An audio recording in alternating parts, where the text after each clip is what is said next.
Welcome, friends. You are listening to the Mind Body Alchemy podcast. I'm your host, Stephanie Miramontes.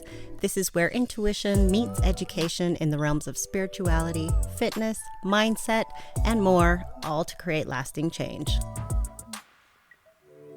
Welcome to the podcast, and thanks so much for being here. I just have to say, I have the best listeners, and I love hearing from you, so please keep the feedback coming. Today, I want to talk to you about something that your brain is excellent at. Your brain is excellent at creating a solution for a problem based on catastrophe. Let me tell you what I mean by that. Because we tend to focus on the things that are wrong or could potentially go wrong, what we often see is that when we try to come up with a solution to a problem, that solution is sometimes feeling equally as bad as the problem does itself. It's disproportionately difficult. Your brain will tell you that you have to do something extreme in order to overcome this problem that you have. So if you're experiencing a common roadblock in your relationship with food, for example, and you continue to overeat in the same way on repeat, and you're trying to solve it, so you come up with a solution, and your solutions sound something like, I guess the only way to not overeat is to insert some self-sacrificing solution of misery, then you are shooting yourself in the foot. It is a lose-lose. You're either stuck being an overeater or you're making it miserably hard in your efforts for the rest of your life. That doesn't sound very good. But you can train your brain to do something different. What I'm going to ask you to do is going to seem maybe stupid or too hard or too simple to ever work. Let your brain think all of those things and do it anyway. Because what I notice when I'm coaching the members of the Unstuffed and Masterful communities is that when I ask them a question and they answer it, and then I ask them a follow-up question, they almost always say, I don't know. Many times they say, I don't know, and then go on to justify why their initial answer is the only possibility aside from staying stuck in the behavior. So here's the fix. Challenge yourself to come up with at least 3, this is on the light side, but up to 20 different ways to overcome the same problem. Yeah, 20 different ways to overcome the same problem. You did not think that you were going to get away with an assignment from me that didn't require you to get out a pen and paper, did you? I always ask you to write things down. So, I'm going to give you an example. You regularly get invited to lunch, and you always find that you overeat when you're at a restaurant or in social situations. There's the problem. And you say, the only way for me to stop overeating at lunch is to start packing my lunch and declining the invitation. That seems simple and logical, right? But that puts you in the position of being a victim. That means, unless you always prepare in advance, always have food available, and never want to spend any time out to lunch with the people that you're in community with, you will always and forever struggle and overeat. While packing a lunch is one way to ensure that you have the amount of food you want and the foods that you want to be eating, there are 1,000,001 other ways to solve this problem. Now, don't go judging your original answer or accept it as the truth. It's just one answer. Go deeper. Ask yourself, what else could I do? What else could I try? What else could work? How else can I figure this out? Do I have any other ideas? If I knew how to solve this problem another way, what would I do instead? If my job, family, or something else I value was on the line for me to figure this out, what solution would I have then? What would my coach, mentor, best friend, or therapist suggest? Keep asking those questions over and over and over again. In fact, feel free to pause this, rewind it, and write them down. Write them down so that you can ask them enough times that you have exhausted your brain and have nothing left in your solutions tank. Can we just be honest?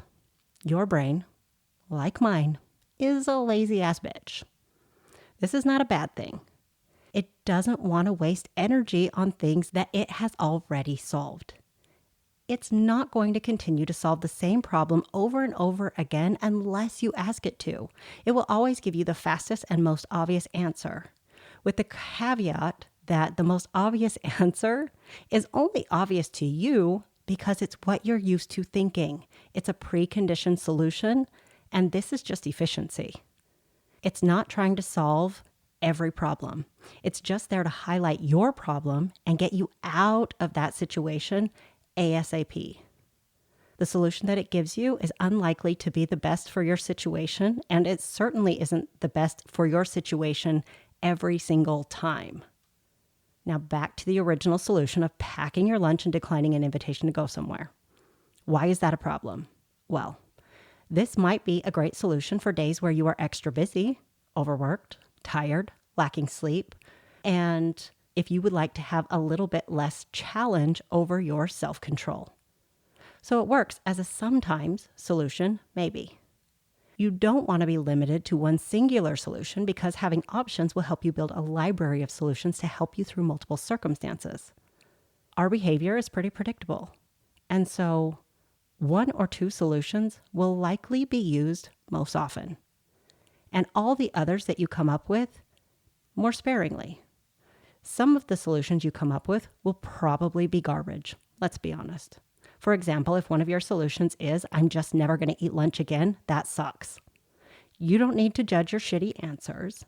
Just write it down on a piece of paper and move on to the next one. Chances are, of the other 20 that you write, at least a few will be helpful. If you find that some are most helpful, then tell yourself that. If some are unhelpful, tell yourself that. Say something like, I feel like I'm getting closer to a reasonable solution. I want to think about this one a little bit more.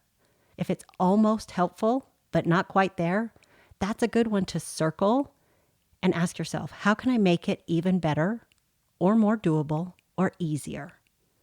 Now, I've given you a lot of different ways to ask the same question because that is exactly what we need. If you want to build the habit of having a curious brain, you have to get used to asking yourself questions, and sometimes we have to ask them in a different way in order to spark something new. If you have a habit of doing something that produces a specific result in your life, and we all do, that you are wanting to change, then you likely have a habit of trying to change it in the same way and failing in the same way. So use your failures as a way to learn about what did and did not work, and then ask your brain to do what it does best and think. How can I take what I know and change my behavior? Do this enough times and your new habit will become curiosity. Your new habit will become never being satisfied with a single answer that feels unsustainable and hard. Your new habit will be to start thinking of things in a gray area instead of all or nothing. Your new habit will be to become a solution finder because trading one miserable circumstance for another is unacceptable. It will never work. Even if the new miserable experience gives you what you ultimately want, it will never feel that way. It'll never feel the way you want it to feel because you will always be worried that the sacrifice you have to make is going to fall apart eventually and take too much. The only way that just packing your lunch and declining going to restaurants with your community is going to be successful long term is if you don't actually want to be with your community. Otherwise, you will have to willpower through it. Then you'll resent it, and then you'll quit. Then you start to lose all of your progress, and then you go back to criticizing yourself for quitting, and then you start the cycle all over again with the same solution of packing your lunch and closing yourself off to your relationships and the things that you enjoy. Maybe some of this sounds really familiar. Maybe you've already done that exact thing, or maybe it's something else. Avoiding date nights with your partner, giving up your favorite foods, avoiding purchasing things because you can't trust yourself to have them in your house, and so many other examples, most of which I've experienced myself. Changing the way you interact with food starts by changing the way you think about it. The way you interact with it comes from your thoughts. It's not about the food. You have two options: change your circumstances or change the way you think about them. In some cases, changing your circumstances can be helpful.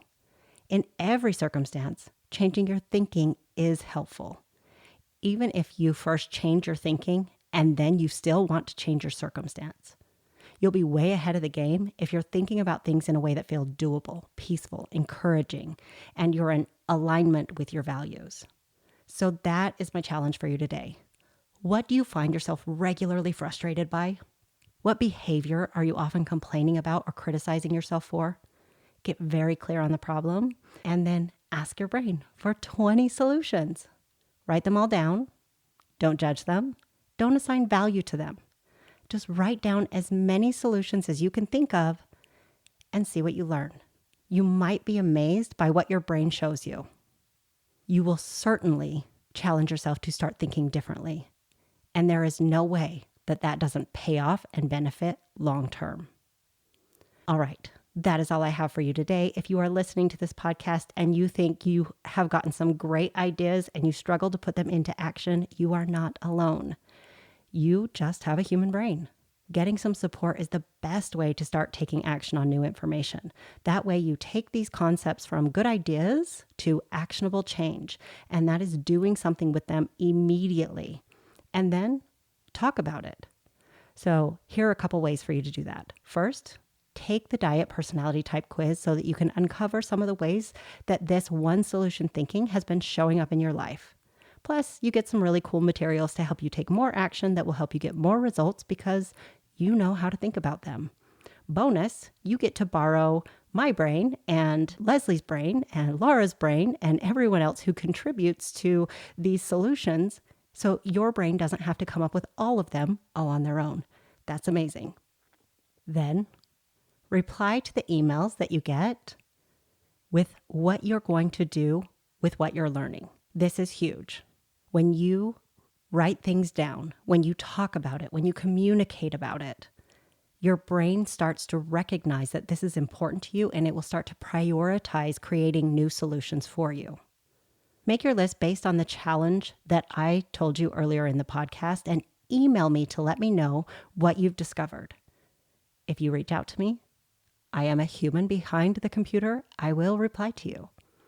And of course, make sure that you do the cool thing and leave a rating and review on this podcast. That is a fabulous zero-cost way to support the podcast and help me show up each week with new episodes for you and get into the ears of others. Screenshot the episode, share it on social media, and tag me so that I can come and say hello and thank you for sharing. If you need support on your journey or you just want to be a part of a community that gets it and is working on the same things you are, make sure you get on the wait list for the Unstuffed group coaching program. Doors aren't open yet, but they will be, and you want to be the first to know. If groups aren't your thing, contact me and let's talk about how we can do one-on-one. The links to find out more about all of these things are in the show notes. As always, let this be the episode where you finally take what you're learning and you apply it. Follow through on the calls to action here and reach out so we can celebrate. Thank you always for listening and supporting the show. I appreciate you more than you know. I look forward to hearing from you. And if you have thoughts or questions on this episode, ideas for future episodes, or you just want to say hello, drop into my inbox or my DMs on Instagram. They are always open for you. Bye.